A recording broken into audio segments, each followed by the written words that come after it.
Для нас, для России, нет недружественных, враждебных народов ни на Западе, ни на Востоке. Как и абсолютное большинство людей на планете, мы хотим видеть будущее мирным, свободным हमेशा и стабильным. Считаем, что शांतिपूर्ण, любая स्टेबल идеология और превосходства लंबे समय по своей природе отвратительна, преступна и смертоносна.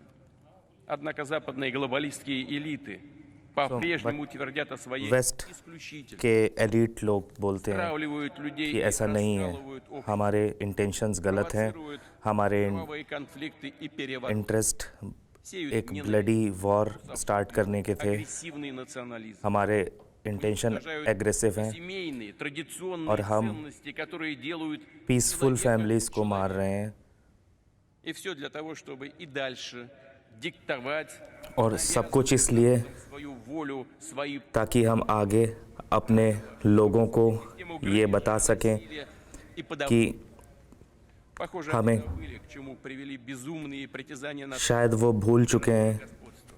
कि वर्ल्ड यूनिटी पे हमने कैसे मिल के 1945 में काम किया था Стал стеной за родную землю и не пожалел своих жизней ради освобождения और народов Европы. उन्हें उनको याद करना चाहिए जिन्होंने अपनी ज़िंदगी Безжалостно, कुर्बान की хладнокровно разрушили, हम सब की ज़िंदगी बचाने के लिए जब फासिस्ट जर्मनी लोगों के ऊपर चढ़ाई कर रहा था создают настоящий культ нацистов и их пособников. अभी वो वैसा ही कर रहे हैं जैसा नाजी लोग И оболгать फासिस्ट लोग करते थे такое надругательство над подвигом и жертвами победившего ये поколения. एक Это तरह का тоже मजाक है преступление. उन बलिदानों के ऊपर जिन्होंने उनके अगेंस्ट लड़ाई रही И थी неприкрыто और готовил новый поход на Россию. Кто собрал для этого неонацистскую нечисть со всего мира.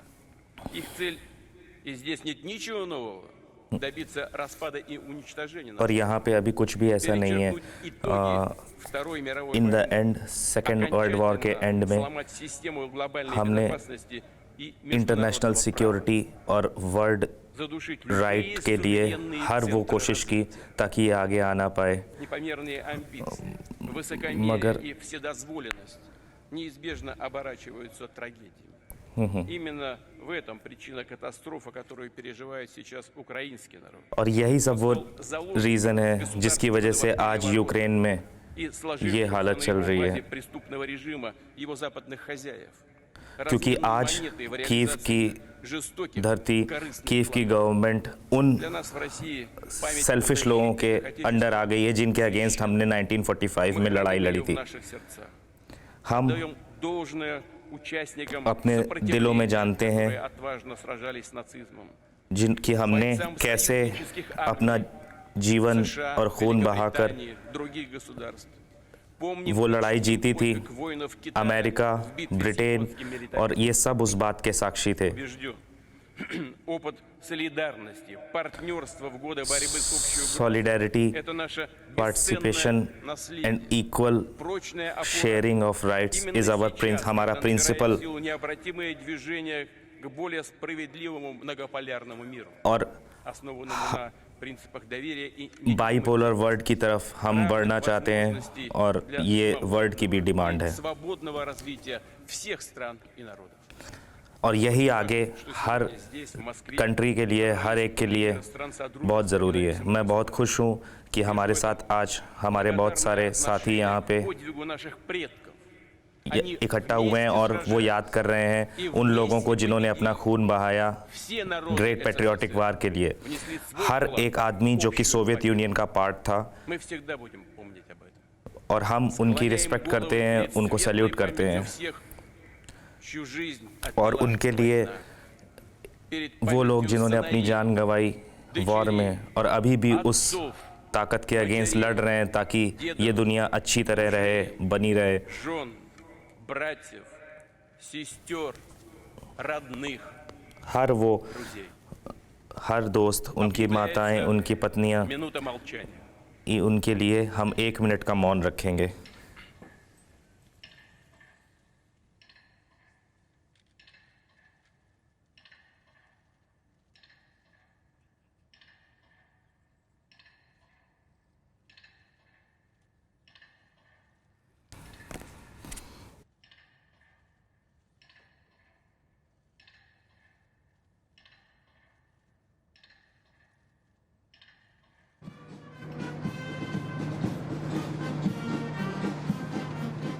Впереди боевых расчетов идет эксклюзивный образец пикапа УАЗ «Патриот» с крупнокалиберным пулеметом «Корд».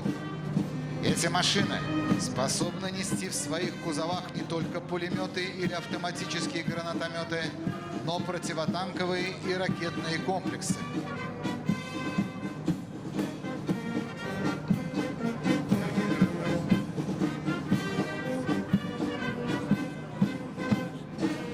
На площадь вступают два бронетранспортера БТР-80.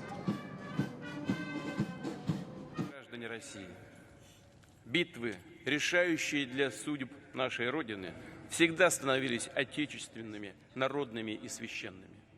Мы верны заветам предков, глубоко и ясно понимаем, что значит быть достойными высоты их बात को पहचानते हैं और जानते हैं कि हमें क्या करना है нравственных свершений. Мы और гордимся участниками हमें इस बात का गर्व है कि हम आज भी अपने पैरों पे खड़े हैं और उस ताकत के खिलाफ обеспечивает фронт. इस जंग के माहौल में भी हमारे इरादे क्लियर हैं Важнее дело, чем ваша боевая работа. На вас держится сегодня безопасность страны. От вас зависит будущее нашей государственности и нашего народа. Вы с честью исполняете свой ратный долг. Сражаетесь за Россию. За вами ваши семьи. वो लोग जो लड़ रहे हैं उनके पीछे उनकी फैमिली है, उनके परिवार हैं जो उनका इंतज़ार कर रहे हैं। मैं इस बात को मानता हूं कि आप और उनकी फैमिली ये फील कर रहे हैं और पूरी देश ने इस बात के लिए समर्पण दिया है, बलिदान दिया है और हर कोई आपके लिए प्रे कर रहा है। कॉमरेड्स, लोग, दोस्तों, वेटरन्स, आज हर एक के दिल में वो प्राउड फीलिंग है जो हमने ग्रेट पैट्रियोटिक वॉर में जीतने के बाद लिया।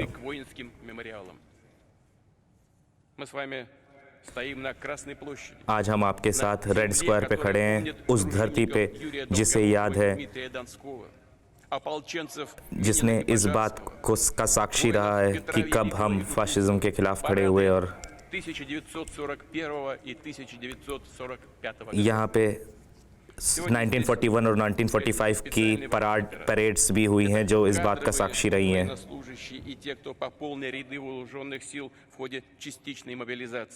और हर उस आदमी को भी सलाम जो अपनी कंफर्ट जोन को छोड़कर आगे आए और इस इंसाफ की लड़ाई में उन्होंने साथ दिया। हर उस बटालियन, हर उस रेजिमेंट के आदमी को मैं वेलकम करता हूं जो आज आगे फ्रंट पे लड़ रहे हैं, बलिदान दे रहे हैं और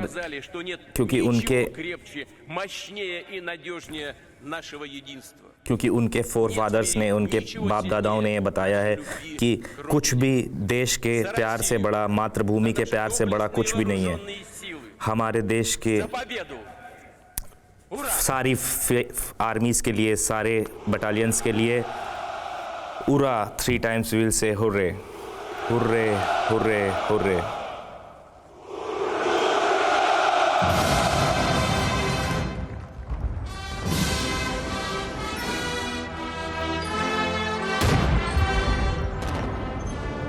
मैं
तो हम अपने अधिकारों के लिए यूक्रेन से युद्ध लड़ रहे हैं, पश्चिम निर्दोष लोगों की हत्या कर रहा है, यह कहा व्लादिमीर पुतिन ने। हमारा मकसद अपने लोगों को बचाना है। व्लादिमीर पुतिन के संबोधन की बड़ी बातें टीवी 9 भारतवर्ष पर। जो नाजी करते थे पश्चिम वेस्टर्न कंट्रीज, आज वही कर रहे हैं। अपने अधिकारों की रक्षा के लिए हम आगे बढ़ रहे हैं। विक्ट्री डे परेड को संबोधित करते हुए व्लादिमीर पुतिन का ये बड़ा बयान। और मनीष झा हमारे साथ लगातार बने हुए हैं। मनीष, सीधा और दो टूक संदेश व्लादिमीर पुतिन ने दिया है, युद्ध तो हम लड़ रहे हैं लेकिन जो पश्चिम है वो निर्दोषों की जान ले रहा है। हमारा मकसद अपने लोगों को बचाना है और यही एक मुहिम है।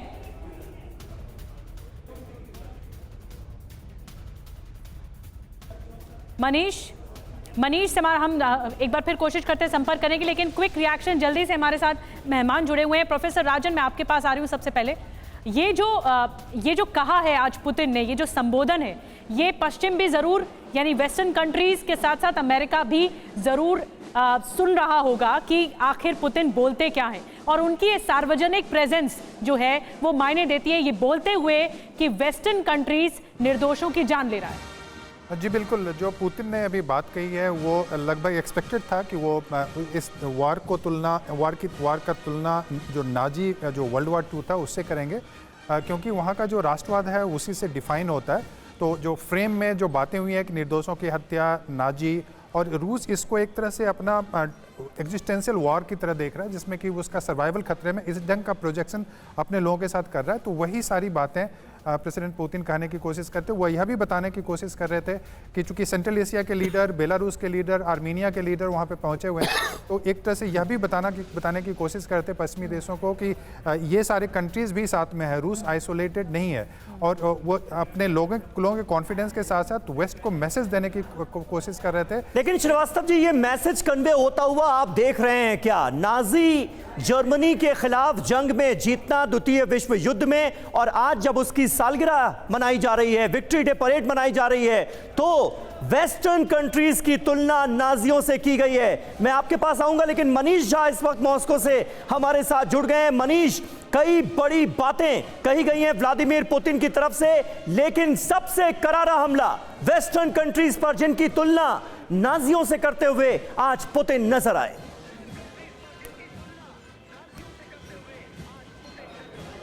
बिल्कुल, देखिए, दो अहम बातें आज राष्ट्रपति पुतिन के स्पीच में है। पहली बात तो कि जो युद्ध चल रहा है रूस और यूक्रेन के बीच जारी, इस युद्ध में जो डोनबास में रूसी सैनिक लड़ रहे हैं, उन्होंने कहा कि हमें उन सब पर गर्व है। वो लोग देश की रक्षा कर रहे हैं, वो रूस के अस्तित्व के लिए लड़ रहे हैं, वो रूस की संस्कृति को बचाने के लिए लड़ रहे हैं, और हमें और सभी परिवारों को उन पर गर्व होना चाहिए। तो एक तो आज के युद्ध के बारे में उन्होंने ये बात कही, और दूसरी बात उन्होंने कहा कि ये बात नहीं भूलनी चाहिए कि दूसरे विश्व युद्ध में किस तरह से सोवियत संघ ने ब्रिटेन को बचाया था नाजियों से, किस तरह सोवियत संघ ने नाजियों से लड़कर पूरे यूरोप की रक्षा की थी। और आज यूरोप के तमाम देश, आज यूरोप के तमाम नेता उस इतिहास को बदलना चाहते हैं। वो अब सोवियत संघ से वो अब रूस से लड़ रहे हैं। तो उन्होंने कहा कि सोवियत संघ के कई सारे स्मारकों को यूरोप में तोड़ा जा रहा है। तो उस इतिहास को याद दिलाने की कोशिश पुतिन ने आज यूरोप के तमाम नेताओं को की है कि वो मत भूलें कि दूसरे विश्व युद्ध में क्या हुआ था। देखिए, सबसे दिलचस्प बात यह है कि पुतिन ने आज अपनी स्पीच में एक बार फिर से जिस तरीके से उन्हीं बातों को दोहराया है जो बात रूस लगातार इस जंग के दरमियान कह रहा है। इसका मतलब साफ है कि रूस अपने इस युद्ध के लिए अडिग रहेगा, रूस अपने इस युद्ध को जारी रखेगा तब तक जब तक रूस को अपनी लक्ष्य की पूर्ति नहीं हो जाती है। और चूंकि अब प्रेसिडेंट पुतिन का भाषण खत्म हो गया है और अब जो है वो परेड शुरू हो रही है, तो अगले कुछ क्षणों में आप देखेंगे रूस के वो तमाम हथियार, उन हथियारों को देखकर रूस अपनी उन ताकतों को बचाना चाहता है। लेकिन मैं आपको दिखाना चाहता हूँ, इस वक्त आप मेरे कैमरे के आसपास भी देख रहे हैं, भारी संख्या में लोग मौजूद हैं।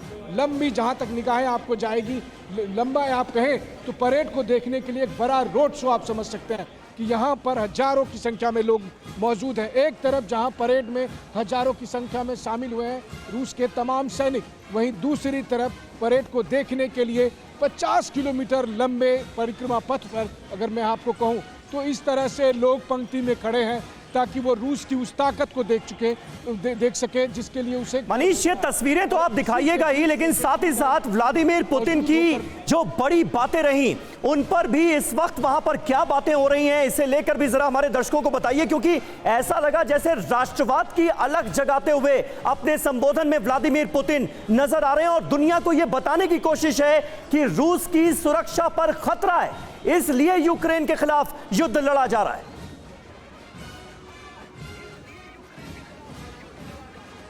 बिल्कुल, देखिए सबसे बड़ी बात यह है कि जैसा कि मैंने आपसे कहा कि हर एक रूस के लोग इस बात को लेकर दुखी हैं कि किस तरह से यूक्रेन के राष्ट्रपति जेलेंस्की ने 9 मई को विजय दिवस नहीं मनाने का ऐलान किया था, क्योंकि इन सबको लगता है कि इससे हमारे पूर्वजों का अपमान हुआ है, उन पूर्वजों का जो न केवल रूस में बल्कि यूक्रेन में भी थे और उस समय जो आज मौजूदा यूक्रेन है उसमें भी रहते थे और उन्होंने भी बलिदान दिया था।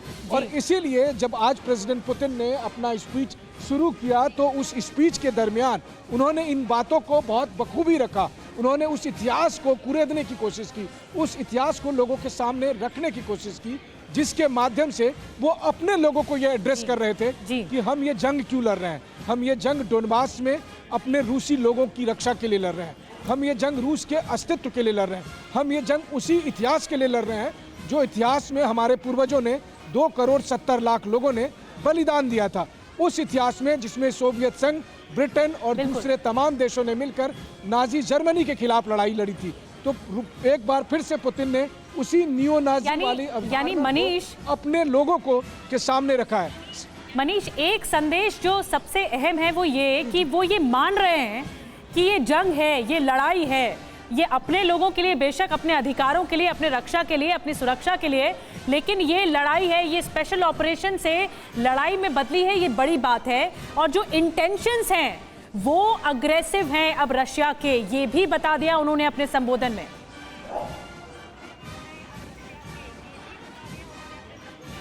मनीष, बिल्कुल सही कहा आपने। देखिए आज के स्पीच में उन्होंने कहीं से भी एसएमओ या स्पेशल मिलिट्री ऑपरेशन जैसे शब्दों का जिक्र नहीं किया, बल्कि उसके अलावा उसके बजाय उन्होंने ये कहा कि हमारे लोग जो वहाँ लड़ रहे हैं, यानी जो फाइट कर रहे हैं, जो डिफेंड कर रहे हैं कंट्री को, तो उन्होंने इसे एक स्पेशल मिलिट्री ऑपरेशन के बजाय इसे एक जंग के तौर पर ना सिर्फ माना है, बल्कि अगर आप देखें तो 14 महीने से रूस यूक्रेन और उसके साथ जो सपोर्टिव कंट्री है उनके साथ तो लड़ ही रहा है। और इस बात को अब रेड स्क्वायर से पुतिन भी कह रहे हैं, हालांकि उन्होंने आधिकारिक तौर पर यह बात नहीं कही, लेकिन उनके शब्दों को अगर आप देखें तो उसमें वर्ड यही था कि हमारे लोग जो इस कंट्री को डिफेंड कर रहे हैं, हमारे लोग जो इस कंट्री के अस्तित्व को डिफेंड कर रहे हैं, हमें उन पर गर्व है।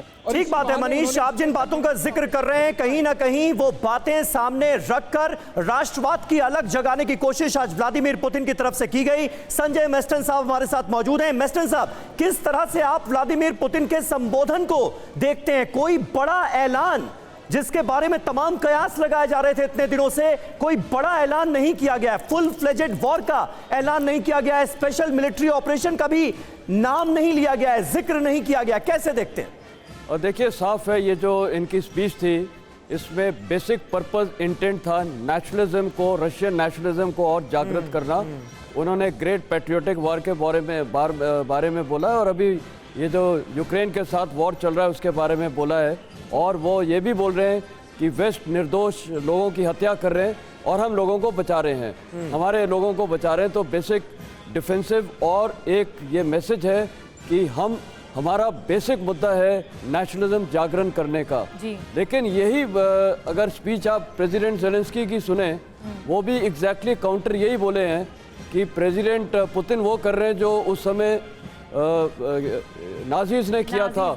तो ये बिल्कुल काउंटर और वो क्लेम्स चलते जा रहे हैं। लेकिन कोई बहुत बड़ा कोई, मैं तो एक्सपेक्ट कर रहा था कि कुछ बहुत बड़ा डिसीजन देंगे। क्रेमलिन के ऊपर जो अटैक हुआ था उसके बारे में कोई वर्णन नहीं किया है और उसके जो हुआ अटैक उसके बाद वो क्या करेंगे उसके बारे में वर्णन नहीं किया है। तो ये मतलब एक्सपेक्टेड था। श्रीवास्तव सर, मैं आपके पास आ रही हूँ। ये एक्सपेक्टेड था कि कुछ शायद ललकार और ज्यादा होगी पुतिन की, ये चैलेंज होगा अमेरिका को, नेटो कंट्रीज को कि देखिए हम तो डंके की चोट पर सामने हैं और आपने जिस तरह से आप सपोर्ट कर रहे हैं यूक्रेन को, लगातार मदद कर रहे हैं हथियारों से लेकर टैंक्स तक, हमें फर्क नहीं पड़ता, हम अपनी लड़ाई जारी रखेंगे, हम बलिदान से भी नहीं डरते हैं। निधि, मैं दो बातें इसमें कहना चाहूँगा जो मुझे इनके भाषण में समझ में आई। एक तो पुतिन की ललकार है कि मैं यहाँ पर हूँ, इस जगह हूँ, टारगेटिंग इन्फॉर्मेशन आपके पास है, अगर आपके अंदर शक्ति है तो आइए प्रहार कीजिए। ये उन्होंने चुनौती दी है वेस्ट को, और उसको लिंक किया है कि ये लड़ाई यूक्रेन से ही नहीं है,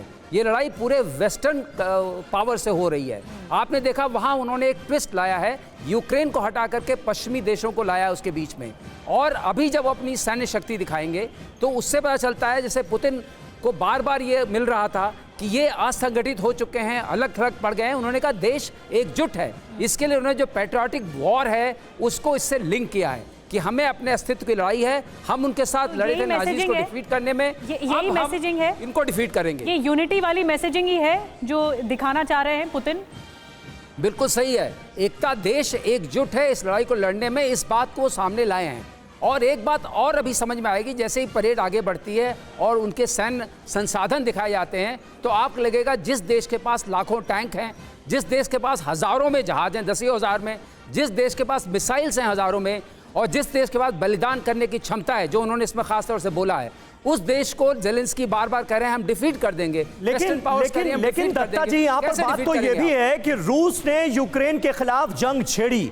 रूस लगातार यूक्रेन की सरजमीन पर जिस तरह की तबाही और बर्बादी मचा रहा है, उसके चलते क्या ये एक्सेप्ट करने वाली बात होगी दुनिया के लिए कि निर्दोषों को मारा जा रहा है और ये सब कुछ वेस्टर्न कंट्रीज कर रहे हैं? रूस इसके लिए जिम्मेदार नहीं है, रूस अपने आप को सिर्फ बचा रहा है। देखिए, ऐसा है कि जो ये स्पेशल ऑपरेशन लॉन्च हुआ था जी, अगर हम मिलिट्री पार्लर्स में बोले, स्पेशल ऑपरेशन का मतलब होता है अ शॉर्ट ड्यूरेशन, मतलब एक छोटे समय का स्पेशल ऑपरेशन जो किसी मिशन को पूरा किया जाता है। 14 महीने हो गए अब ये स्पेशल ऑपरेशन लगातार चला जा रहा है। स्पेशल ऑपरेशन हुआ था यूक्रेन के बरखिलाफ।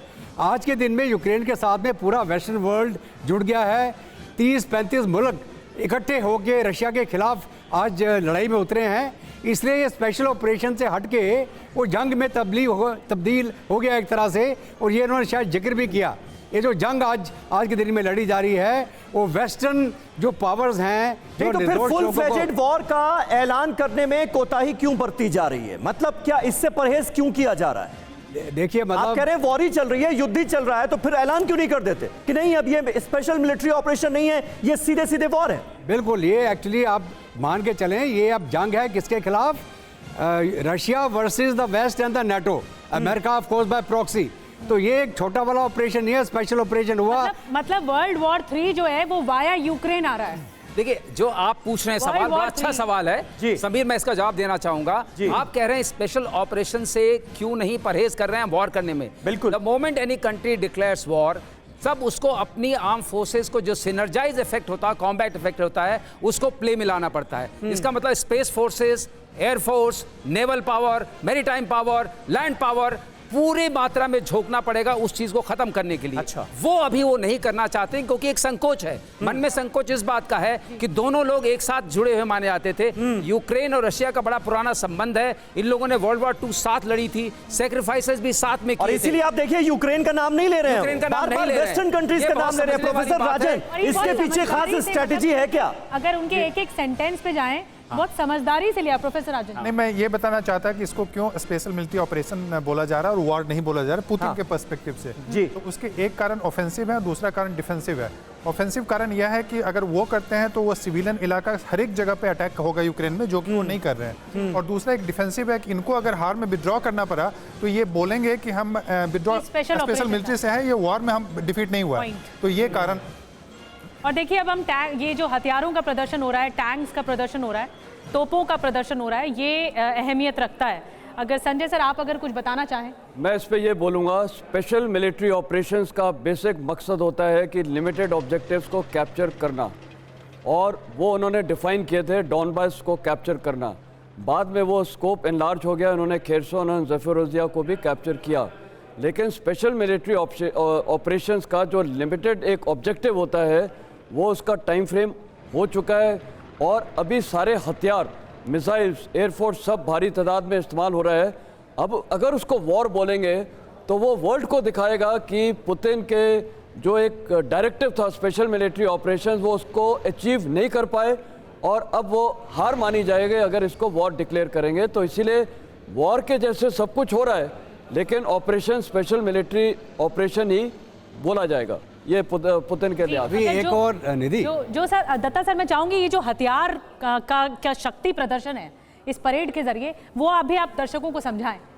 देखिए ऐसा कि जो भी आप अभी डिस्प्ले में देख रहे हैं, ये सारे हथियार तकरीबन अदर देन न्यूक्लियर, मतलब न्यूक्लियर मिसाइल्स को छोड़ के इन कन्वेंशनल वॉर हेड में ऑलरेडी इस्तेमाल हो रहे हैं और किए जा रहे हैं रोज़ रूस के द्वारा। जो इनके हाइपरसोनिक मिसाइल्स हैं, इनके जो एंटी एयरक्राफ्ट सिस्टम्स हैं, S-400 है, S-300 हैं, ये सारे इस्तेमाल हो रहे हैं और वही अभी डिस्प्ले में है। अभी जो डिस्प्ले में और भी आप देख रहे हैं इधर परेड में, वो न्यूक्लियर असेट्स भी दिखाए जा रहे हैं। न्यूक्लियर असेट का भी मौका नहीं आया है, इसके लिए पुतिन साहब बहुत संयम से काम ले रहे हैं। आप अगर वॉल पे थोड़ा डिस्क्राइब कर पाए हाँ, तो दर्शकों को थोड़ी समझने में और आसानी होगी किस तरह के ये हथियार है। Come you want to yes please. किस तरह की जो हथियार है, जैसे तोप भी देख रहे हैं हम मिसाइलें भी देख रहे हैं, क्योंकि बताया गया था कि मिसाइलों का भी प्रदर्शन। आप इधर आ जाइए सर जी। अच्छा, यहाँ पर एक खास बात है दत्ता जी, गौर कीजिए, 1941 एक तरफ लिखा हुआ है, दूसरी तरफ 1945 लिखा हुआ है, और जितने भी टैंक्स, जितने भी आर्मर्ड व्हीकल्स हैं, जब गुजर रहे हैं तो दोनों तारीखें साफ तौर पर, दोनों साल नजर आ रहे हैं। यानी 1941 से 1945 तक सेकेंड वर्ल्ड वॉर जब चली तो नाजी जर्मनी के खिलाफ किस तरह से सोवियत संघ ने जीत हासिल की, तो उसका भी प्रदर्शन हो रहा है, मुजाहरा हो रहा है। इन तस्वीरों को अगर आप और डिस्क्राइब कर सकें। बिल्कुल, देखिए ऐसा कि जो ये सिंबल है जी, ये विक्ट्री डे परेड का, ये सर ये गाड़ी ये सेकेंड वर्ल्ड वॉर को ही दर्शाता है। हाँ। ये तो एक्चुअली एक जिसको बोलते हैं armour protected infantry carrying vehicle है। हाँ। उसके अलावा जो हथियार हैं, जो BMPs हैं, या उनके जो ट्रैक या व्हील्ड व्हीकल्स हैं, वो इस परेड के अंदर शामिल हैं। और ये आस्ते आस्ते जो गुजरते जाएंगे तो अलग अलग प्रकार के हथियार आपको दिखेंगे। लेकिन जो सिंबल की आप बात कर रहे हैं, 1941-45 उस समय जो हथियार असला इस्तेमाल हुआ, वो भी अभी डिस्प्ले किया जाता है। और जो अभी मॉडर्न डे के अंदर आप मिसाइल सिस्टम्स हैं, अभी आप देख रहे हैं जो गाड़ियां इनकी जा रही हैं, जो मिसाइल कैरियर्स हैं इनके, ये दर्शाए जा रहे हैं। बिल्कुल सही बात है। तो देखिए, दो बड़े मकसद नजर आते हैं। हमारे संवाददाता मनीष झा इस वक्त मॉस्को से हमारे साथ मौजूद हैं। मनीष, लगातार तस्वीरें हम देख रहे हैं विक्ट्री डे परेड की। हमारे जो एक्सपर्ट्स हैं वो इन तस्वीरों को डिस्क्राइब भी कर रहे हैं हमारे दर्शकों के लिए। दो बड़े मकसद, एक तो जिन 2,70,00,000 लोगों की जानें गई उनको याद किया जा रहा है, उनके बलिदान को याद किया जा रहा है। दूसरी तरफ अपनी ताकत भी पूरी दुनिया को दिखाई जा रही है और खास करके पश्चिमी देशों को दिखाई जा रही है। मनीष।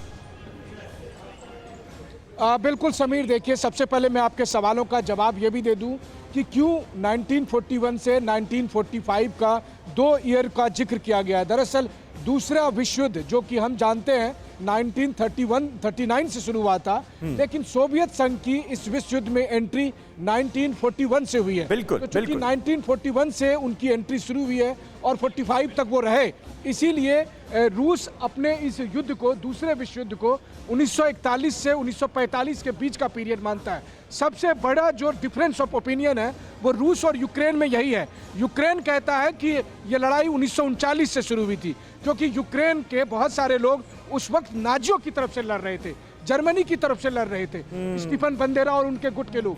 इसीलिए यूक्रेन उससे 1939 से मनाता है, जबकि सोवियत संघ 1941 से मनाता है। यही 2 साल का जो फर्क है वो 21वीं शताब्दी में आकर जंग में आ गई है। दूसरी बात मैं एक और जोड़ दूं आपको, आप पूछ रहे थे हथियारों का। देखिए सबसे आगे जो हथियार चल रहे हैं ये है रूस के T-34 टैंक, उसके पीछे में है T-54 टैंक, उसके बाद है T-72 टैंक, फिर है T-80 टैंक, और अब थोड़ी देर में आपको रूस का सबसे advance version tank T-90 tank दिखाई देगा, और जिसकी हजारों की संख्या में अब प्रोडक्शन हो चुकी है और उसे अब युद्ध के मैदान में भेजा जा रहा है ताकि वो पश्चिमी देशों से आने वाले चैलेंजर, अब्राम, और इस वक्त कैमरे पर जो तस्वीरें आप देख रहे हैं, देखिए ये सब है ICBM मिसाइल, वो एंटी गाइडेड मिसाइल, वो तमाम तरह के मिसाइलों के साथ लैस। तो दूसरे विश्व युद्ध से लेकर अब तक जो रूस में जो हथियारों का डेवलपमेंट हुआ है उसको भी यहाँ पर दिखाने की कोशिश की गई है। जिन हथियारों के साथ दूसरा विश्व युद्ध लड़ा गया, जिन हथियारों के साथ आज का युद्ध लड़ा जा रहा है,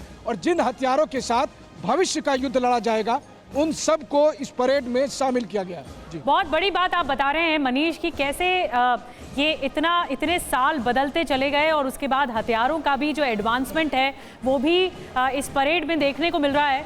श्रीवास्तव साहब, मैं चाहूँगी आप ऐड ऑन करें, जैसे कि T-90 टैंक्स हैं, T-80 टैंक्स हैं और मिसाइलों का प्रदर्शन हो रहा है। ये बताता है कि किस तरह रूस एडवांस शक्ति है, लेकिन अभी वो पावर पूरा झोंका नहीं है। मैदानी जंग में वो पूरी तरह से पावरफुल अपनी स्ट्राइक नहीं किया गया है रूस की तरफ। हम सब हमेशा से कहते आए निधि कि संकोच है कि जो जिस तरीके से आप देखिए इराक में जब यूएस गया तो पहले यूसैफ ने पूरे के पूरे एक तरीके से उसको रबल बना दिया इराक को, उसके बाद से लैंड फोर्सेस की एंट्री हुई।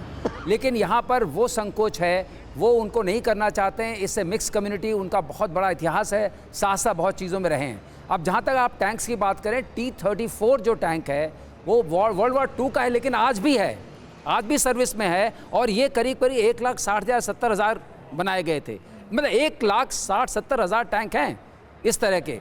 और उसके बाद T-90 तक आया है। T-90 में वो सारी मॉडर्न वो हैं, ERA जो माना जाता है, जो टैंक को सेफ गार्ड करता है ATGMs के अगेंस्ट, वो भी लगा हुआ है। तो उन्होंने अपनी रेंज दर्शाई है कि हम कहाँ थे और कहाँ तक पहुँच गए हैं। अभी आप देखिएगा मिसाइल्स की भी रेंज आएगी, उसके बाद जो है एयरक्राफ्ट की आएगी, हर तरह के एयरक्राफ्ट हैं। सो अगर आप इन सबको एक उनका आकलन करते हैं सामरिक दृष्टिकोण से, तो आपको लगेगा कि उनके पास जो पावर शो आप दिखा रहे हैं, पावर शो है और पावर अभी है और लोग संगठित हैं। ठीक है, पावर शो तो हम देख ही रहे हैं, लेकिन प्रोफेसर राजन कुमार, मुझे एक बात बताइए। ये बात लगातार कही जा रही है कि देखिए, जिस बड़े ऐलान के बारे में तमाम कयास लगाए जा रहे थे, ऐसा कोई बड़ा ऐलान आज नजर नहीं आया। क्या वजह इसकी आप मानते हैं? क्या वाकई जो इस वक्त युद्ध जिस परिस्थिति में चलता हुआ नजर आ रहा है, उसमें बहुत कुछ बताने के लिए पुतिन के पास था भी नहीं? क्योंकि बीच में ये खबरें आई थी कि भाई बाखमुत पर 100% कंट्रोल हम चाहते हैं, ताकि 9 मई की विक्ट्री डे परेड में उसका कम से कम ऐलान किया जा सके, लेकिन हो तो वो भी नहीं पाया। देखिए, जो रूस की स्ट्रेटजी हमेशा होती है कि वो ऐलान नहीं करते हैं अपनी स्ट्रेटजी के बारे में। वो क्या करेंगे, वो फील्ड में सडनली वो डिसीजन लेते हैं। काफ़ी सीक्रेट एक उनका ऑर्गेनाइजेशन होता है जो डिसाइड करता है। तो यह कभी भी एक्सपेक्ट करना कि वो पब्लिकली ऐलान करें कि वो, ये ज़रूर था कि वो स्पेशल मिलिट्री ऑपरेशन से वार की बात कर सकते हैं, लेकिन रूस कभी भी अपनी स्ट्रेटजी को ओपनली बात नहीं करता। और फिर दूसरी बात कि रूस को दिखाने के लिए अभी उस ढंग से है नहीं। हाँ। आपने जैसा बोला कि बाखमुत का जो इशू है, इतने दिन में रूस बाखमुत पे कब्जा नहीं कर पाया है, ये रूस के लिए बहुत शर्मनाक बात है। मैं रूस के पर्सपेक्टिव से बोल रहा हूँ। जी। क्योंकि वहाँ पे जिस ढंग के, और अगर काउंटर ऑफेंसिव होता है तो रूस को भी डर है अभी कि हो सकता है कि उनको जितने आंकड़े बताए गए हैं, मेजर जनरल संजय जी, मैं चाहूंगी आप इस पर रिएक्ट करें। जितने आंकड़े बाखमुत को लेकर, इस पूर्वी हिस्से को लेकर बताए गए कि हमने इतना तबाह कर दिया, हमने जीत हासिल कर ली, हम 90% तक पहुंच गए हैं इस इलाके पर और यूक्रेन पूरी तरह से ख़त्म हो गया है, वो तो दिख ही नहीं रहा, वो तो सब सतही है। ऐसा लग ही नहीं रहा है कि क्योंकि बाखमुत का जिक्र तक नहीं हुआ। बिल्कुल, बाखमुत को अभी काफ़ी महीने ये बाखमुत की लड़ाई चल रही है और अभी तक कैप्चर नहीं हुआ है। मैं मान सकता हूं कि 90% एरिया वहां कैप्चर हो चुका है, लेकिन जब तक फाइनली बाखमुत कैप्चर नहीं किया जाएगा, उसको विक्ट्री वो डिक्लेयर नहीं कर सकते हैं। और प्रिगोजिन ने 4 दिन पहले ही बोला था कि मेरे को एम्यूनिशन नहीं मिल रहा है और मैं ये लड़ाई 10 तारीख के बाद लड़ूंगा ही नहीं। लेकिन अब उनका स्टेटमेंट चेंज हो गया क्योंकि अभी मिनिस्ट्री ऑफ डिफेंस उनको हथियार दे रहे हैं। तो कैप्चर ऑफ बाखमुत पुतिन के लिए और उस कंट्री के लिए बहुत ही ज़रूरी है। एक और चीज मैं ऐड ऑन करना चाहूंगा। और बाखमुत में एक और डेवलपमेंट हुआ है सर। प्रिगोजिन की जो आर्मी थी, यानी वैगनर आर्मी जो थी, जो रूस की प्राइवेट आर्मी थी, उसे वहां से हटाया जा रहा है और चेचन फाइटर्स को वहां पर भेजा जा रहा है। बिल्कुल, आपने सॉरी, वो एक था इश्यू था, लेकिन जो लेटेस्ट इनपुट्स हैं वो रहेंगे क्योंकि वो जब होना था। ठीक है, मैं आता हूं सर मनीष झा से। इस बार हमारा संपर्क एक बार फिर हो गया है। मनीष, कुछ अपडेट है आपके पास? क्या आप कहना चाहते हैं? बिल्कुल समीर, देखिए इस वक्त मैं आपको दिखा रहा हूं उसी परेड पोस्ट से गुजरते हुए वो तमाम जो रूस के जो हथियार हैं, जो कि रूस के की सामरिक ताकत को दिखाती है। TV9 के कैमरे पर परेड पथ का आप वो लाइव दृश्य देख रहे हैं। रेड स्क्वाड से लेकर मॉस्को में लंबे चौड़े परेड पथ पर एक एक तस्वीरें इस वक्त आप टीवी 9 के कैमरे से देख रहे हैं। तो सोचिए, दुनिया में अगर सबसे इंपॉर्टेंट जगह जहां है वहां इस वक्त टीवी 9 का कैमरा मौजूद है और उस कैमरे से आप इस वक्त रूस की सामरिक ताकत को देखते हैं। ये वो हथियार है जिसके जरिए ना सिर्फ रूस इस वक्त यूक्रेन में पश्चिमी देशों से, और देखिए किस तरह से सैनिक लोगों के अभिवादन को स्वीकार करते हुए हाथ हिलाते हुए चल रहे हैं, उनके लिए भी ये बेहद रोमांचक क्षण है। और मैं साथ ही में कहूँगा कि इसको दिखाते हुए वो दिखाएं कि कैसे ऊंची बिल्डिंग के बालकनी में भी चढ़कर लोग वहां से भी परेड देख रहे हैं। तो आप देखिए कि टीवी 9 की कवरेज कहां से कहां तक है। हम रेड स्क्वायर पे मौजूद हैं, हम क्रेमलिन पर मौजूद हैं, हम परेड पथ पर मौजूद हैं, और इस वक्त देखिए यहां पर ये T-80 टैंक आगे बढ़ता हुआ, और आप देखिए कि जो टैंक और साथ ही में देखिए ये जो मिसाइल है, एक के बाद एक ICBM मिसाइल और दूसरे और जो खतरनाक विध्वंसक हथियार हैं उसको यहाँ पर परेड पर आगे बढ़ते हुए आप देख रहे हैं। और यहाँ पर हुंकार लगाते हुए देखिए उन्होंने हॉर्न बजाया, हुंकार दिया, ताकि टीवी 9 की कवरेज के साथ साथ आप देखिए लोगों को और हमारी कवरेज को इस वक्त जो परेड ग्राउंड पर, परेड पथ पर जाते हुए जो मिसाइल के ट्रक्स हैं वो भी यहाँ पर हॉर्न बजाते हुए अभिवादन देते हुए आगे बढ़ रहे हैं। तो लोगों में यहाँ पर उत्साह है, लोगों में रोमांच है। और अब एक बार फिर आप देखिए जो मिलिट्री व्हीकल्स है एक के बाद एक, और अब आप देखिए जो यास मिसाइल है, वो मिसाइल जो कि परमाणु हथियारों को ले जाने की क्षमता रखता है, उन मिसाइलों के साथ आगे बढ़ते हुए, और उसे जिस तरह से वो हॉर्न बजा रहे हैं, ये सिंबल है कि हम आ गए हैं, आप निश्चिंत हो सकते हैं, हम देश की रक्षा करने के लिए समर्थ हैं। और एक के बाद एक आप सोचिए कि कैसे अमेरिका और दूसरी देश कहते थे कि रूस के पास अब टैंक नहीं है, हथियार नहीं है कि वो अपने विक्ट्री डे परेड में चला सके, क्योंकि उनके सारे टैंक और हथियार युद्ध क्षेत्र में खत्म हो गए। और अब आप देखिए रूस का सबसे बड़ा यास मिसाइल जो इस वक्त टेलीविजन पर टीवी 9 के कैमरे पर आप बढ़ते हुए देख रहे हैं। तो एक के बाद एक ऐसे मिसाइल जिसकी क्षमता है कि वो दुनिया के किसी भी कोने तक पहुंच सके।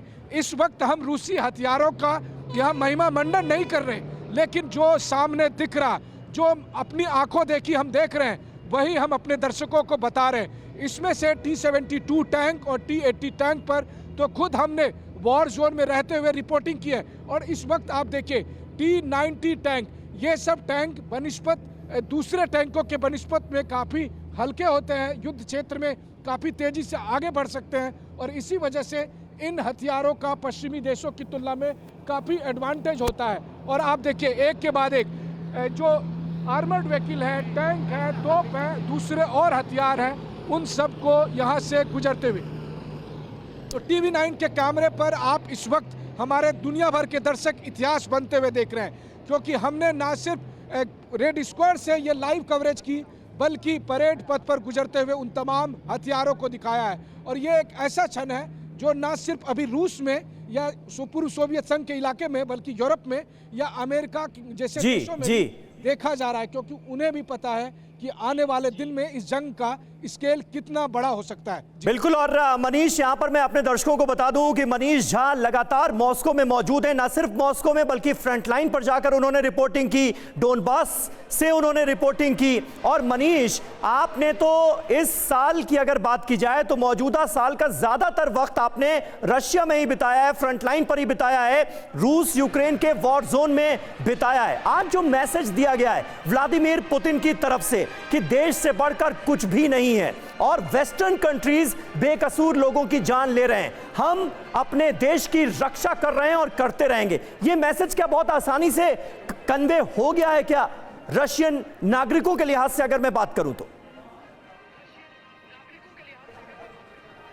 देखिए, पश्चिमी देशों को तो उम्मीद थी कि पुतिन जब बोलेंगे तो पुतिन क्रेमलिन पर हुए हमले के बारे में बोलेंगे, पुतिन यूक्रेन से बदला लेने के बारे में बोलेंगे, पुतिन पश्चिमी देशों से बदला लेने के बारे में बोलेंगे।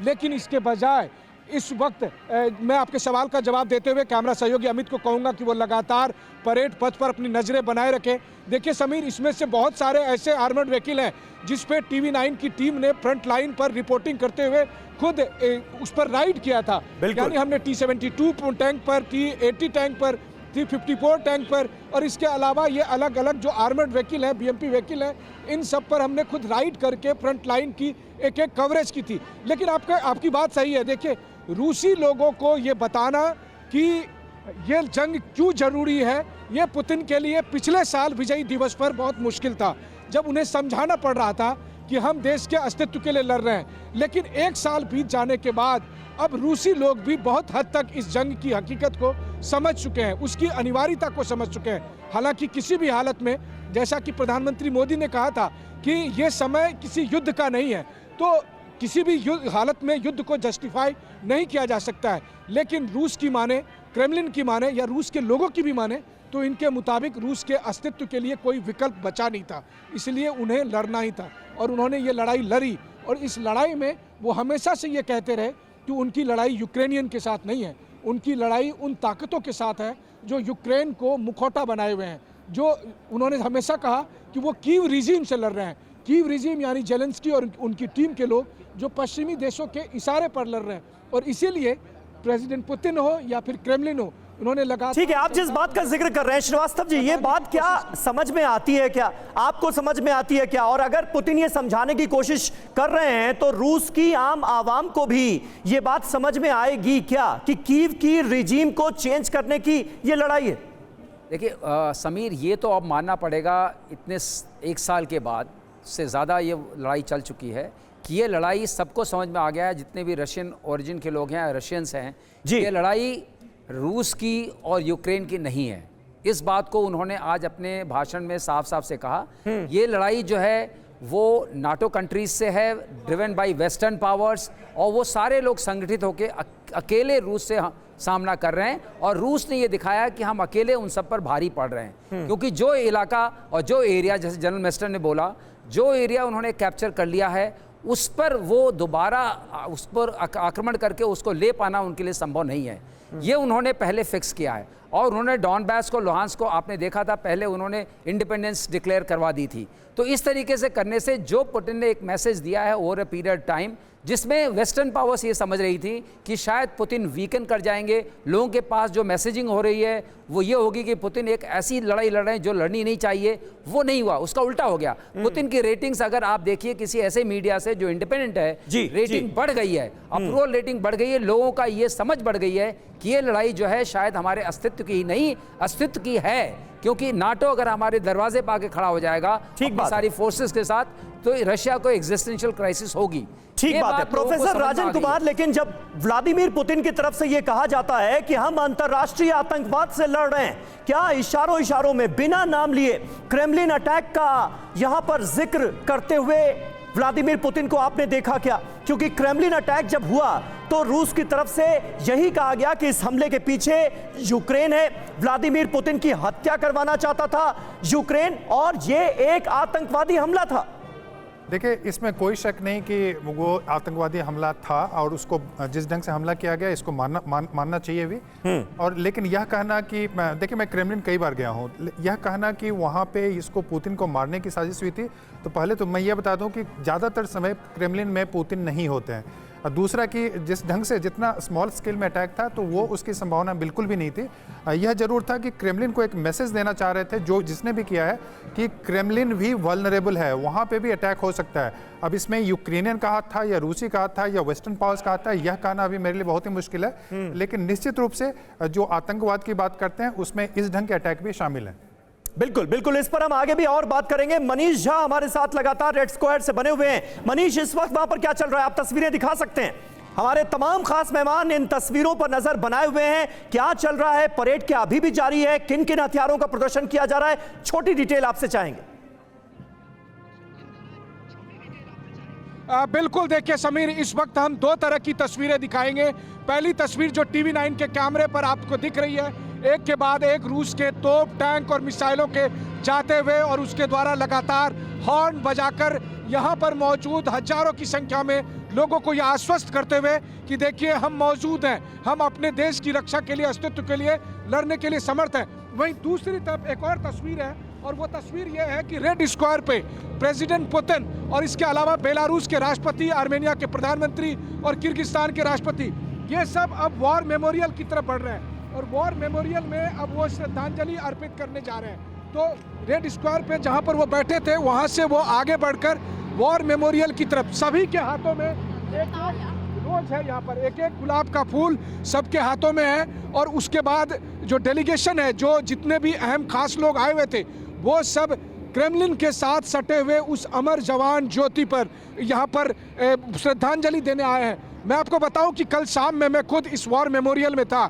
इस वॉर मेमोरियल की एक खासियत है, इस वॉर मेमोरियल में जो अखंड ज्योति है, उस अखंड ज्योति की रक्षा के लिए वहाँ पर जो 2 गार्ड पोस्ट में खड़े होते हैं, वो एकदम रोबोट की तरह खड़े होते हैं। वो रोबोट की तरह मतलब वो पलक भी नहीं झपकाते हैं। देखिए, इस वक्त पुतिन वॉर मेमोरियल में है, रूस के सबसे बड़े वॉर मेमोरियल में, जो कि क्रेमलिन की दीवार के साथ है, जो कि इस वक्त जहां पर वो श्रद्धांजलि देंगे।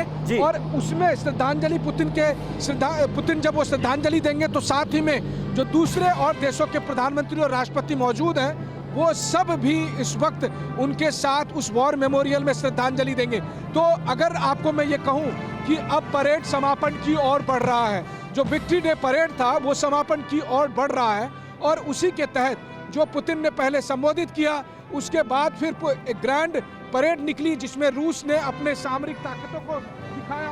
वहीं दूसरी तरफ अब पुतिन आगे बढ़कर क्रेमलिन के साथ, जो रूस का सबसे बड़ा वॉर मेमोरियल है दूसरे विश्व युद्ध को लेकर, वहां पर वो खड़े हैं ताकि वो उन वीर शहीदों को श्रद्धांजलि दे सके, उन तमाम लोगों को श्रद्धांजलि दे सके।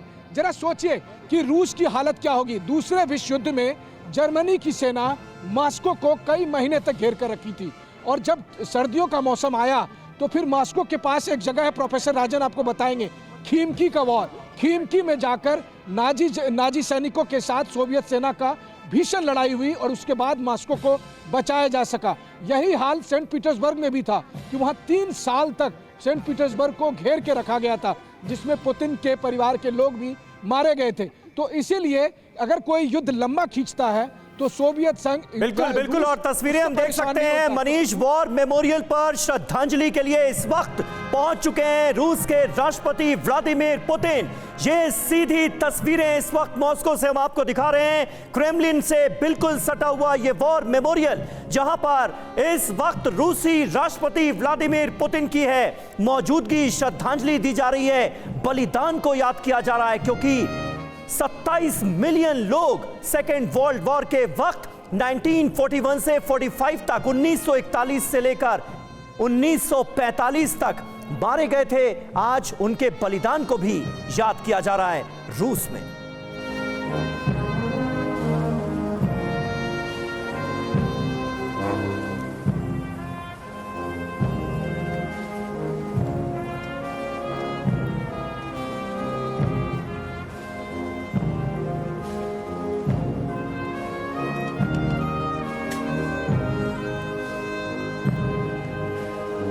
देखिए, ये सीधी तस्वीरें विक्ट्री डे परेड में शहर शहर शक्ति प्रदर्शन, और दूसरी तरफ उन तमाम लोगों के बलिदान को भी याद किया जा रहा है जिन्होंने द्वितीय विश्व युद्ध में अपनी जान गंवाई थी। उन बहादुर सैनिकों की बहादुरी को भी याद किया जा रहा है, सलाम किया जा रहा है, जिन्होंने अपने प्राणों की आहुति दे दी।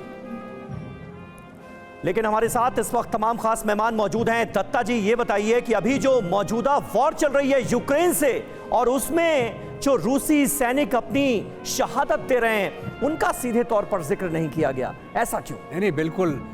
पुतिन साहब के भाषण के दौरान अगर आपने देखा होगा, उन्होंने 1 मिनट का मौन रखा पूरे उन जवानों के लिए, उनके सोल्जर्स के लिए जो ये मौजूदा जंग के अंदर जिनकी जान गई। 1 मिनट का मौन रखा गया, उनको मेंशन किया गया, उनकी फैमिलीज को मेंशन किया गया, उनके माँ बाप को मेंशन किया गया, उनके पत्नियों को मेंशन किया गया। और एक और बात मैं आपको बताना चाहता हूँ जो उनके भाषण में आई, कि उन्होंने यूनिपोलर और मल्टीपोलर वर्ल्ड के बारे में भी जिक्र किया। उन्होंने बोले यूनिपोलर वर्ल्ड का समय निकल चुका है और ये मल्टीपोलर वर्ल्ड का समय है, जहाँ पर पूरे जो मुल्क हैं वो ये चाहते हैं कि ये बैलेंस ऑफ पावर, इसका इक्वेशन ठीक हो, और जो अमेरिका चाहता है कि मैं यूनिपोलर में अकेला ही बना रहा हूँ, उसके बारे में उन्होंने जिक्र किया था अपने भाषण के अंदर।